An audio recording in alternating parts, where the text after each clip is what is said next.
இடம்பலம் entertainment நேயர்களுக்கு வணக்கம். ஜாலியான டாபிக் ஒன்று பேசிடலாமே. சுரேன், வணக்கம் சுரேன். வணக்கம் வணக்கம். பழைய பேஷண்ட் ராஜா, பட்டிமன்ற ராஜாவை டிஸ்சார்ஜ் பண்ணிட்டு புது பேஷண்ட் பாக்யராஜ் தூக்கி உள்ள போடுங்க. இவ்வளோ பெரிய ஸ்கிரீன் பிளே ரைட்டரு இந்தியாலேயே வந்து அமிதாப் பச்சன்ல இருந்து இவரை பத்தி பேசாத ஆளே கிடையாது.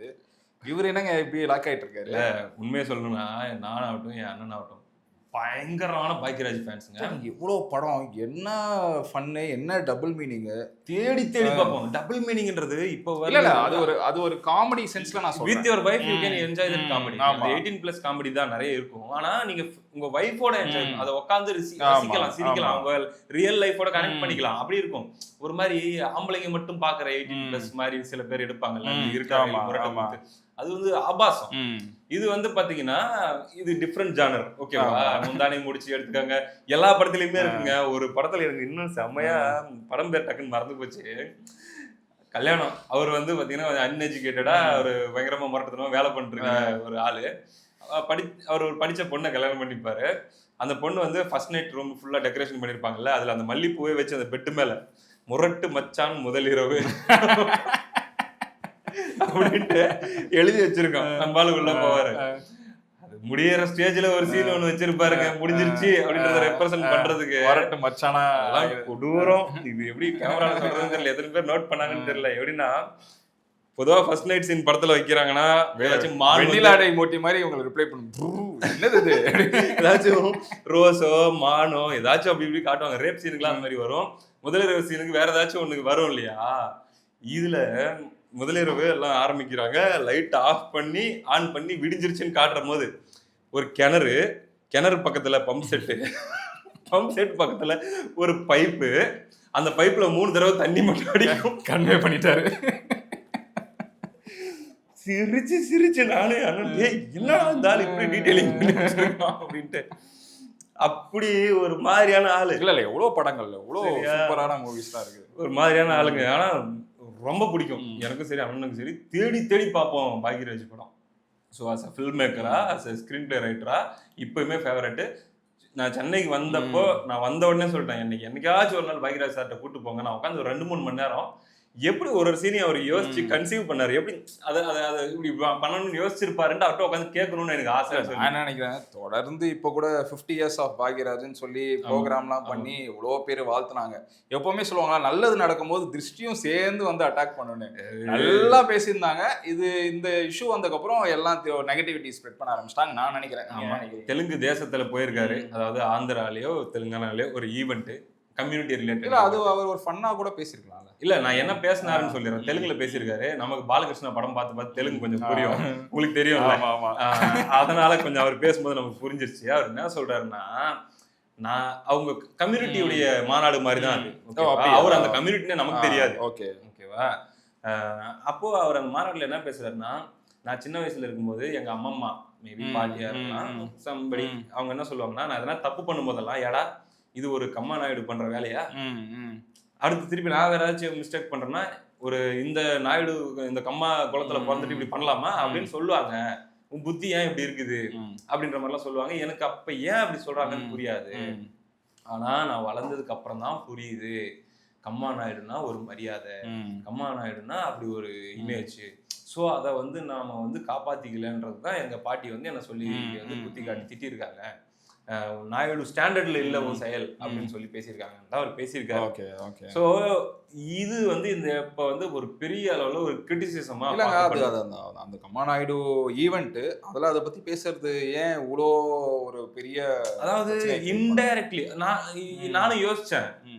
சரி ஒரு பொது மேடைனா பரவாயில்ல, இது வந்து அந்த பர்டிகுலர் ஈவெண்ட்டுக்கான ஸ்பேஸ், அதெல்லாம் அவர் பேசியிருக்காரு. அவங்க எல்லாரையும் மோட்டிவேட் பண்றதுக்காக இருக்கலாம். அதுதான் எல்லா கம்யூனிட்டி பீப்புளுக்குமே அவன் எவ்வளவு பெரிய சூப்பர் ஸ்டாரா இருந்தாலும் அல்லது வந்து எவ்வளவு பெரிய ஆளா இருந்தாலும் ஏதோ ஒரு அது இருக்கதான் செய்யும்.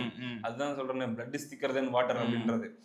அது புரிஞ்சுக்கிட்டேன். ஆனா இது எங்க விமர்சனமா மாறுது அப்படின்னா, ஒரு இவர் இந்த சமூகத்துல பிறந்தவங்க செய்யக்கூடிய செயலாது அப்படின்னு சொல்லி இவங்க சொல்றாங்கன்னா என்ன அர்த்தம்? அப்ப மத்த சமூகத்துல கேவலமா செய்வானா அப்படின்றத இன்டைரக்டாவே அந்த ஒரு அந்த தாட் ப்ராசஸ் சொல்லி தானே வளர்க்குறாங்க அப்படின்றதுதான் இன்னைக்கு விமர்சனமா மாறி இருக்குன்னு நான் பாக்குறேன். புரியுது.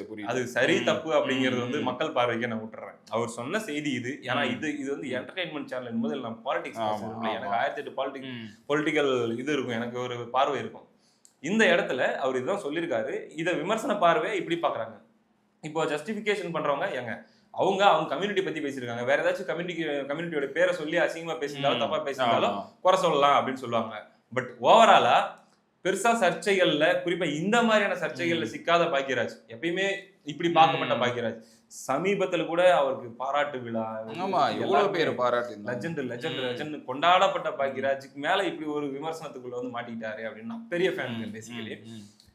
அது ஒரு விஷயம். இதுக்கு முன்னாடி முந்தானேத்து அட்மிட் ஆனவர் யாரு அப்படின்னா பட்டிமன்ற ராஜா.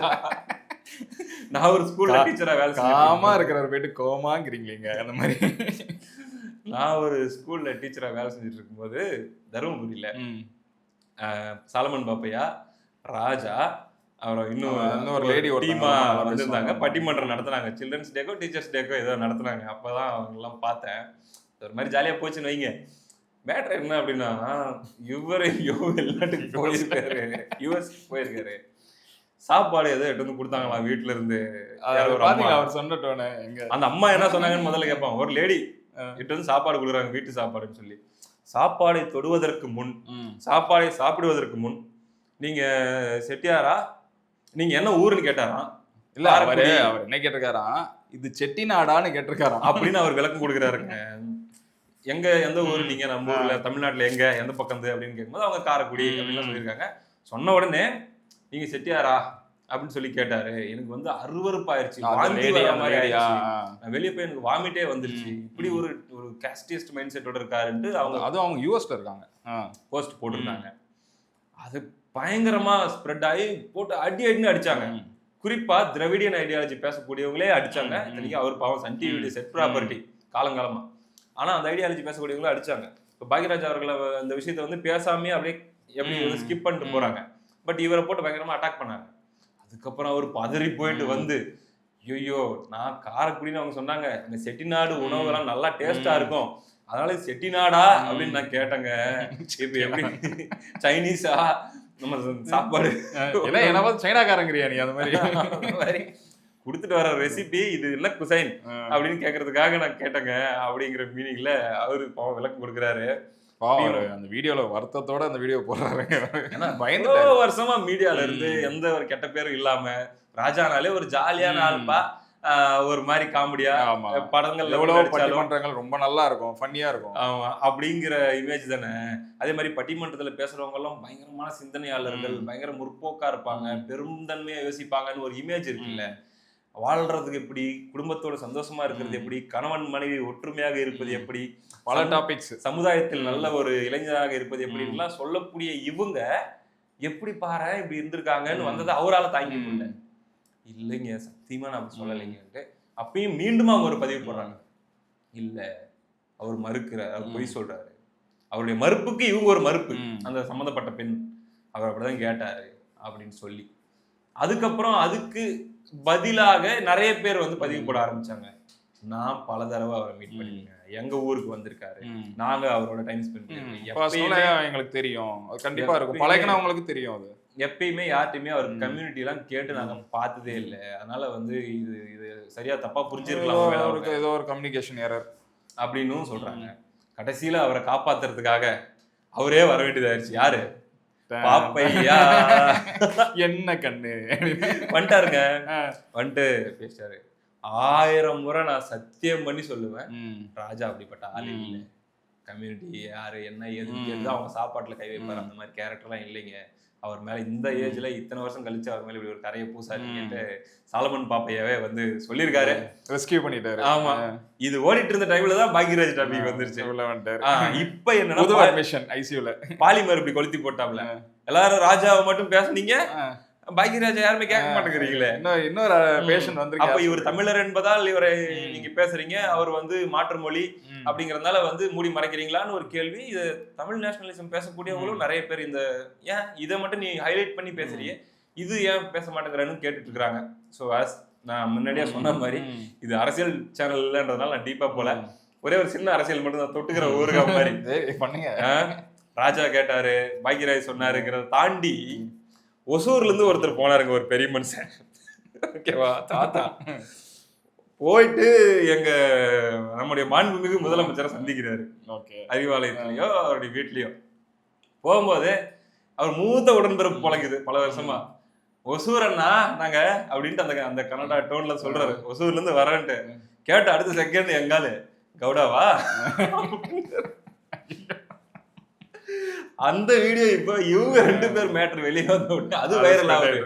அப்ப அங்க வந்து காரக்குடின்னு சொன்ன உடனே செட்டியாரான்னு கேட்டாருன்னு சொல்றேன், ஒசூர்னு சொன்ன உடனே கவுடாவான்னு இவரு கேட்டாரு. அப்ப இது மட்டும் என்ன கணக்கு? இவங்க தானே ஜாதி ஒழிப்பு ஜாதி மறுப்பு எல்லாம் பேசிட்டு இருக்கிற ஒரு பெரிய ஒரு முற்போக்கு கழகம் இயக்கம்னு சொல்லிட்டு இருக்கிறாங்கன்னு சொல்லி ஓடிட்டு இருக்குதுங்க. இது ஒரு பக்கம் ரைட்டு. இவங்க கதை முடிஞ்சிருச்சா? நெக்ஸ்ட் அப்படியே ஹாஸ்பிட்டல்ல இருந்து ஒரு வழியா வெளில வரும் இருங்க. சாதி ரீதியான குழப்பம் இந்த பிரபலங்கள் மத்தியில வந்துச்சா? அடுத்து பார்த்தா மத ரீதியான இன்னொரு குழப்பம். சொல்லுங்க என்ன மேட்டர்? பாவங்க சுத்தி சுத்தி இங்கே வருது. கேவியன் நினைச்சா அவங்க நேரத்தை பாருங்க. அது ஒண்ணும் இல்ல, அந்த டாக்ஸிக் டீசர் பாத்துருப்பீங்க. அந்த ஒரு டீசர் எப்படி இருக்கும்னு பாத்துருப்பீங்க. அதுல வர அந்த இன்டர்கோர்ஸ் சீன் ஒன்னு வரும். அந்த பெண் வந்து ஒரு ஒரு பிளஸ் சில்வர் செயின் ஒன்னு போட்டிருக்காங்க. அந்த பர்டிகுலர் சீன்ல அது வந்து நல்ல விசிபிளா தெரியுது. அதனால ஒரு இந்தியன் கிறிஸ்டியன் அசோசியேஷன் ஒரு கேஸ் ஃபைல் பண்ணிருப்பாங்க கேவிஎன் மேல. எங்க இருந்தா மேட்ரு யாருகிட்ட பதிவு பண்ணிருக்காங்க? மீண்டும் மீண்டுமா அதே மறுபடியும் அவனான்ற மாதிரி சிபிஎஃப்சி கிட்ட புகார் போயிருக்குது. இந்த டாக்ஸிக் படத்துல எங்களுடைய ரிலீஜியஸ் சென்டிமெண்ட்டை அஃபெக்ட் பண்ற மாதிரி பாதிக்கிற மாதிரி ஒரு ஆபாசமான எக்ஸ்ட்ரீம்லி ஆபாசமான ஒரு காட்சியில விரசமான ஒரு காட்சியில சிலுவை போட்டுருக்கிற மாதிரி வச்சிருக்கிறாங்க. இதை வந்து நீங்க பாக்கணும்னு சொல்லி மீண்டும் அங்கேயே சென்சார் போர்டு தூக்கிட்டு போயிட்டாங்க. இப்பதான்டா சென்சார் போர்டு. நான் இப்பதான் ஒரு நியூஸ் பார்த்தேன், துரந்தரும் டாக்ஸிக்கும் வருது, அதனால டாக்ஸிக் ரிலீஸை தள்ளி போடலாம் அப்படின்னாங்க. ஆனா இதுதான் தள்ளி போறதுக்கு ஒரு ரீசனா ஆகுமோன்னு நான் எதிர்பார்க்கல. நினைச்சு பாருங்க, படம் வந்து ரிலீஸ் பண்ணி பாக்ஸ் ஆபீஸ்ல அடி வாங்குறது கூட ஒரு பழைய அடிக்கடி எல்லாரும் வாங்குற அடி. ரிலீஸே பண்ணாம சென்சார் போர்டுல ஒரு ப்ரொடக்ஷன் ஹவுஸ் அடி வாங்குது அப்படிங்கிறது சிரிக்கிறதா வேதனைப்படுறதான்னு தெரியல. ஜனநாயகனுக்கு பொலிட்டிக்கல் ரீசன்ஸால பெரிய அளவுல பஞ்சாயத்து அது 20ஆம் தேதி வர மாதிரி இருக்குதுன்னு சொல்லியிருந்தாங்களா? நம்மளே சொல்லியிருந்தோம். ஆமா, சென்சார் போர்டு நினைச்சா 2 நாள்லயும் சர்டிபிகேட் கொடுக்கலாம், 20 நாளும் இழுக்கலாம்னு நம்ம பேசியிருந்தோம். அவங்க ஆப்ஷன் பிஏ சூஸ் பண்ற மாதிரி தெரியுதுன்னு இப்ப லைட்டா தகவல் ட்ராக் ஆகிற மாதிரி தான் இருக்குது. February 19th அல்லது 20th வந்து வாய்ப்பு கம்மின்ற மாதிரி சொல்றாங்க. ஆனாலும் இன்னொரு பக்கம் இல்ல, ரொம்ப முயற்சி பண்ணிட்டு இருக்காங்க, வாய்ப்பு இருக்கு. ஆனா இன்னைக்கு டேட் வந்து இன்னைக்கு 11 இல்ல. நான் அந்த நியூஸ்லாம் நம்ம கேள்விப்பட்டோம்ல, யூஎஸ்ல புக்கிங்லாம் வந்து 20th புக்கிங்லாம் ஓபன் பண்ணாத ஒரு நியூஸ். டிஸ்ட்ரிபியூட்டர்ஸ் கிட்ட செவி வழியா சொல்லிட்டாங்க, ப்ரொடக்ஷன் ஹவுஸ் வந்துரும் ரெடியா இருங்கன்ற மாதிரி சொல்லிட்டாங்க. தியேட்டர்ஸ்க்குலாம் கூட. ஒருவேளை கேவியன் தான் பிரச்சனையோ? சுத்தி சுத்தி கேவியனை போட்டு அடிக்கிறாங்க. அவர் என்னதாங்க அவர் பண்ணாரு? இது கம்ப்ளைண்ட். சிபிஎஃப்சி எல்லாம் இன்னும் அடிக்க ஆரம்பிக்கல டாக்ஸிக் விஷயத்துல. கம்ப்ளைண்ட் போயிருக்கு சிபிஎஃப்சி கிட்ட, அவ்வளவுதான். தினசா கம்ப்ளைண்ட் வருது அவங்க மேல. பழைய பேஷண்ட் ஜனநாயகனை வந்து நம்ம டிஸ்சார்ஜ் பண்ணிட்டு புது பேஷண்ட் டாக்ஸிக் அட்மிட் பண்ணணும்னு சொல்லி சிபிஎஃப்சி நினைச்சிட்டாங்கன்னா கஷ்டம். அப்படியாச்சும் டிஸ்சார்ஜ் பண்ணுங்கடா. பழைய பேஷண்ட் ஆயிடுச்சு இல்ல, டிஸ்சார்ஜ் எவ்வளவு நாள் தான் அதுக்கு ஹாஸ்பிட்டல் வெயிட் பண்ணிட்டு இருக்கிறோம் படம் பாக்குறதுக்கு அப்படின்றதுதான் ஒரு ஃபேனா நம்முடைய பார்வை. அப்படி ஒருவேளை 20th பாசிபிலிட்டி இல்லைன்னா, ஏன்னா 20th ரிலீஸ் பண்ணணும்னா குறைஞ்சபட்சம் 14ஆம் தேதி 15ஆம் தேதி எல்லாம் புக்கிங் ஸ்டார்ட் பண்ணி ஆகணும். மறுபடியும் ரிலீஸ் ட்ரெய்லர்னு ஒண்ணு, பழைய ட்ரெய்லர் வந்து ஆல்ரெடி எல்லாரும் பார்த்து மறந்தே போச்சு. ஸோ மறுபடியும் புது ஆஸ்பெக்ட்ல ஒரு 1.5 நிமிஷத்துக்கு ஒரு ட்ரெய்லர் ஒண்ணு விடணும். மறுபடியும் அந்த ஃபயரை வந்து பிக்கப் பண்ணி விடணும்ல. ஒரு 5 நாள் ஆச்சு கன்ஃபார்ம், பெரிய பிரேக் அவுட் ஆச்சு கன்ஃபார்ம் அப்படின்னு சொல்லி சர்டிபிகேட் கைக்கு வந்ததுக்கு அப்புறம் ஒரு 5 நாள் ஆச்சு மறுபடியும் ப்ரோமோட் பண்ணணும் இல்லையா? ஒரு கன்ஃபார்ம் ட்ரெய்லர் வாங்குற மாதிரி. இப்ப போறதா டேட், அந்த கன்ஃபார்ம் ட்ரெய்லருக்கு ஒரு செக் வச்சிர போறாங்க. நம்ம சைலண்டா படத்தை ரிலீஸே பண்ணிடலாங்க. ஸோ அப்படியாச்சும் கொடுத்துட்டாங்கன்னா பரவாயில்ல. அப்படி இப்ப நாளைக்கு 4 நாளைக்குலாம் நம்ம இதை கொஞ்சம் சென்ஸ் பண்ணிடலாம். இல்லப்பா 20ஆம் தேதி வருமா வராதான்னு தெரிஞ்சிரும். ஆமா, அப்போ தள்ளுனா அடுத்து 27ஆம் தேதிக்கு தள்ள வேண்டியதா இருக்கும். 26, 27 அப்படி தள்ளினாங்கன்னா அதுல என்ன சிக்கல்னா, அப்படியே 4ஆம் தேதி பப்ளிக் எக்ஸாம் ஆரம்பிக்குது. 10th ஸ்டாண்டர்ட் 11th ஸ்டாண்டர்டுக்கு எல்லாம் பேக் டு பேக் அப்படியே எக்ஸாம்ஸ் ஆரம்பிக்குது. ஸோ உங்க கிட்ஸ் படிப்பு அவங்கள வீட்டுல இப்ப பாக்குறது. இன்னொரு சைடு எலெக்ஷன் அனௌன்ஸ்மெண்ட்டும் வரதா பேசிக்கிறாங்க. எலெக்ஷனுக்கு இதுக்கும் கூட பெரிய பிரச்சனை இல்ல. ஆமாங்க, ரிலீஸ் பிரச்சனை இருக்குது, கண்டிப்பா படம் ஓடுறதுக்கு பிரச்சனை இல்ல. இதுல என்ன பிரச்சனைனா, படம் ரிலீஸே பண்ணாலும் வீட்டுல பொதுவா எப்படியும் ஒரு பப்ளிக் எக்ஸாம் எழுதுற ஒரு புள்ள வந்து மேக்ஸிமம் அட்லீஸ்ட் 50% ஆஃப் த வீட்டில் இருக்கும். விஜய் அவர்களுடைய ஆடியன்ஸ் யாரு? ஸ்டூடெண்ட்ஸு, அவங்களுடைய பேரண்ட்ஸு, யங்ஸ்டர்ஸ், இப்படி இருக்குன்னு வச்சுக்கோங்களேன். ஒரு லாஜிக்கலாக யோசிச்சு பாருங்க. வீட்டில் ஒரு குழந்தை எக்ஸாமுக்கு நைட்டு பகலாக கஷ்டப்பட்டு படிச்சுட்டு இருக்குது. அப்போ டிவி கேபிள்லாம் கட் பண்ணுவாங்க. ஆமா ஆமா. அப்படின்னும் போது இப்போ நம்ம மட்டும் படத்துக்கு போனால் என்ன நினைக்கும்? அப்போ நம்ம எல்லாம் வரட்டும் ஓடிடியில் பார்த்துக்கலான்னு பல வீட்டில் முடிவெடுக்க வாய்ப்பு இருக்கு. அப்போ படம் ரிலீஸ் வந்து மார்ச் நெருக்கத்துல வர்றதுங்கிறது எக்ஸாம் ஃபேக்டர் காரணமா படத்துடைய கலெக்ஷன் அஃபெக்ட் பண்ண வாய்ப்பு இருக்கு. ஸோ பெஸ்ட் டேட்னா இந்த 19 அல்லது 20 தான் லாஸ்ட் பெஸ்ட். அதாவது இந்த ஜனவரி பொங்கல்ல வர வேண்டியது மிஸ் ஆகி வந்ததுல இந்த டேட் மிஸ் ஆனா எனக்கு தெரிஞ்சு கஷ்டம் தான். மேபி எலெக்ஷனுக்கு அப்புறம் தான் இதுக்கப்புறம் படம் வரும்னு நான் நம்புறேன். எலெக்ஷனுக்கு அப்புறம் வந்தாலும் அது பொலிட்டிக்கலா வந்து பாத்தீங்கன்னா கனெக்ட் ஆகாம இருக்க வாய்ப்பு இருக்குன்ற மாதிரி சொல்றாங்க. ஸோ கொஞ்சம் அப்படி டவுட்ஃபுல்லா தான் பிரதர் போயிட்டு இருக்குது. பண்ணி பார்ப்போம். ஜனநாயகன் கதை நானும் எதிர்பார்க்குறேன். இந்த 20க்குள்ள வந்தா நல்லா இருக்கும். அது போக பார்க்கலாம், ஒருவேளை அவங்க வந்து துரந்தர் வருதுன்றதுக்காக தள்ளி போறாங்க டாக்ஸிக் ரிலீஸ் பண்ணாங்க. நம்ம இப்போ வந்த பிரச்சனைகள்லாம் பார்க்கும்போது ரொம்ப தள்ளி போயிடுவாங்க தான் நினைக்கிறேன். பட் எப்படி யோசிக்கிறீங்க பிரதர்? இப்போ அந்த சீன் உங்களுக்கு பொறுத்த வரைக்கும் ஓகேன்னு தோணுதா இல்ல வச்சிருக்க தேவையில்லைன்னு தோணுதா? அந்த சில்வா வச்சிருக்கு இல்ல எனக்கு தெரியலங்க. அவங்க இன்ஃபேக்ட் அவங்க ஒரு லேடி டைரக்டர், சரியா? நம்பர் 1 அது. இந்த மாதிரி சீனை வந்து நான் பேசுறதுனால நான் வந்து இது வந்து என்கரேஜ் பண்ணுறதுனால எவ்வளோ ஹாலிவுட் மூவிஸ்லாம் பார்த்துன்னு தான் இருக்கும். இந்த மாதிரி சீன்லாம் சகஜம். இப்பயே நம்மளோட இந்தியாவிலே நெட்ஃப்ளிக்ஸு, அமேசான் ப்ரைமு, ஜியோ ஹாட்ஸ்டார்லாம் எவ்வளோ இந்த மாதிரி இன்டர்நேஷ்னல் வெப் சீரிஸ் மூவிஸ்லாம் வருது. இந்த மாதிரி சீன்லாம் வருது. இல்லை நான் எப்படி பார்க்குறேன்னா, அங்கே சிலுவைன்ற சிம்பிள் இல்லை, எனி ரிலீஜியஸ் சிம்பிள் அந்த இடத்துல இருந்தாலும் அந்த நான் எப்படி யோசிக்கிறேன்னா, அந்த இடத்துல வந்து சிலுவைங்கிறது இல்லை, எந்த ரிலீஜியஸ் சிம்பிளை வேணா இருக்குமே. ஒருத்தர் வந்து டாமினண்டா ஒரு மாதிரி பிசிக்கல் ஆக்டிவிட்டியில ஒரு அந்த மேல் இருக்காரு, அந்த மாதிரி விஷயத்துல அவங்களுக்கு கம்பெனி கொடுக்குற ஃபீமேல் அப்படின்ற ஒருத்தங்க வந்து ஏதோ ஒரு மாதிரி பயங்கரமா மோர்னிங் அப்படிலாம் பண்ணிட்டு இருக்காங்க. அவங்க கழுத்துல எந்த ரிலீஜியஸ் சிம்பிள் இருந்தாலுமே இது பெரிய பிரச்சனையா தான் ஆயிருக்கும் நான் பாக்குறேன். இன்ஃபேக்ட் இன்கேஸ் அது இன்னும் அதர் ரிலீஜனா இருந்ததா இன்னும் பெரிய அளவுக்கு ஈவன் பப்ளிக் உடைய நான் இதை எப்படி பார்க்கறேன்னா, அது வந்து ஒரு ஃபாரினர்னு ரொம்ப அப்பீலிங்கா இருக்கிறதுக்காக அது அவங்க பண்ணியிருப்பாங்களோன்னு எனக்கு தோணுது. ஏன்னா ஒரு ஃபாரினர் ஃபீல் கிடைக்குதுல்ல. பட் இப்போ கூட ஒன்றும் பிரச்சனை இல்லை. நான் என்ன சொல்றேன்னா, படம் ரிலீஸுக்கோ அல்லது வந்து படத்தை ஸ்மூத்தா எடுத்துட்டு போறதுக்கு இது ஒரு தடையா இருக்குதுன்னா எரேஸ் பண்ணி போயிடலாம்ல. அதுக்கு எவ்வளோ டெக்னாலஜி வந்துருச்சு. ஸோ அப்படிதான் நான் பார்க்குறேன். பார்ப்போம், இது இஷ்யூ ஆகாம. ஏன்னா எண்ட் ஆஃப் த டே அவங்க காசுங்க போட்டுக்கிட்டு ஏன் சின்ன சின்ன விஷயத்துக்காக அவங்க கஷ்டப்பட்டுட்டு இருக்கணும் அப்படின்றது. பார்ப்போம் என்ன நடக்குதுன்ட்டு. நிறைய நேரம் பேசிட்டுமா? ஆமா. அடுத்த எபிசோட சந்திப்போம். நன்றி.